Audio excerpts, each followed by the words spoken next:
Hi mga Zuki! Ano kaya itong maliit na box na ito? I-check natin. Ito na. Uy! Uy! Uy! Uy! Uy! Okay. Ayan. Aba, alam niyo na ba to, mga Zuki? I-check natin. 18 gold plated. Talaga lang ha. Wait, open natin dahan-dahan. Para hindi mas... okay. Ito yung... Kayo ba gumagamit pa rin ng mga lumang pang-ahit ng kilay? Teka, paano ba ito? Diyos ko. Rechargeable yan ha. Nag-charge, hindi kailangan ng... Ay! Antaray! Kumagalaw, umaandar. Ano yung power? Saan ba? Oh my God. Paano ba? Wait lang. Hey, okay mga Zuki, alam ko na. Taklob pala to. Ayun ito yung pang trimmer ng kilay. Di ba rechargeable na siya? Hindi nyo na kailangan mag-ahit. Ayun yung pang ganon. Ayun, antaray. Teka, try natin dito sa mga buko dito.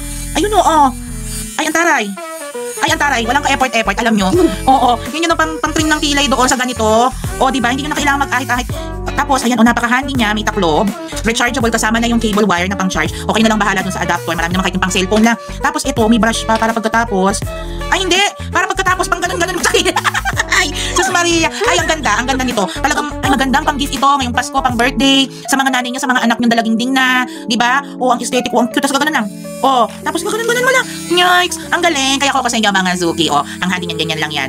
Diba? Mga Zuki. Nako, kung gusto niyo mapadali ang inyong buhay at gumanda lalo ang inyong mga kilay, i-check na sa basket. At, naku naman, mga Zuki, i-check out na, dali!